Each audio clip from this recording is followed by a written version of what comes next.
Sean Spicer is the RNC Communications Director. He joins me now. Thank you for being here. You bet. Good evening, Poppy. Good evening. Well, you've been following it, I'm sure, all day as we have the back and forth, back and forth. Who is this name calling good for? Well, I think one of the things that you've heard from the RNC and Chairman Priebus is that we believe in Reagan's 11th commandment. We'd rather have our candidates focused on their vision for America. That's been out the window for a long time in this campaign.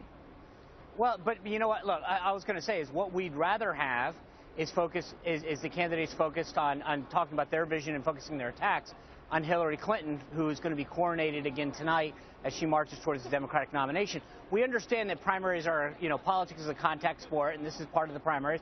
But you're asking me the question, do I like it? No, I think that we should be focused on what our vision is for America and focusing our attacks on why we're better than the Democrats.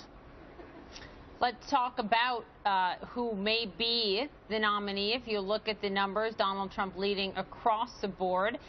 After Jeb Bush's harsh criticism of Trump today in the back and forth, we know that Jeb Bush's team has acknowledged this week they are doing the due diligence to see if they can pull out of the pledge that Bush signed to support whoever the Republican nominee is. Do you think if the nominee is Trump, Sean, that Jeb Bush will support him? Yes. I think all of the candidates that were on stage the other night understand that only a united Republican Party can beat Hillary Clinton. So whether it's Donald Trump or Jeb Bush, Chris Christie, Ben Carson, whomever we nominate, only a united Republican front will beat Hillary Clinton, plain and simple. And so I think we all have to understand that primaries are about people going back and forth on each other. I get that. But we need to be united when we come out and focused on winning in the White House back in November of 2016. There was a fascinating nugget in the Fox News poll that came out yesterday that struck me. And what it showed is that 2/3 of Republicans now say they see Trump as a serious candidate. It's actually 61%, not 65.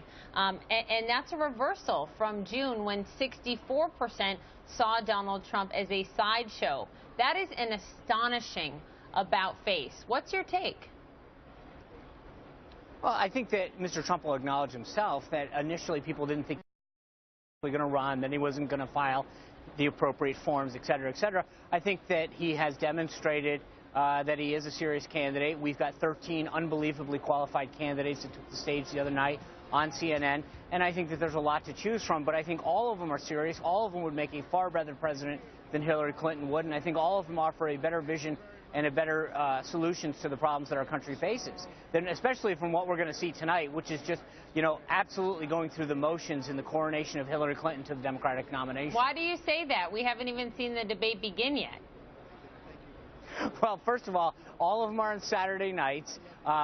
They've had a very limited number 6. We at the RNC have brought 5-hour energy for every one of the reporters here to help keep them up because it's going to be a snooze fest. This is all about keeping the people. This is all about keeping people energized tonight because the reality is that no one's paying attention. There's football games on. There's a replay of The Wizard of Oz. I mean, this is just Sean, literally going through the motions for the DNC. Sean, that means no one's watching me and you. Well, that's a shame. I'm sure my family is, but that's about it. You guys get great ratings, and I hope they are watching us. But again, the debate's not on CNN, and that's the point, is that there are probably more people watching you and I talk than will watch the debate tonight, and that's good for me and you, but not good for Bernie Sanders or Martin O'Malley.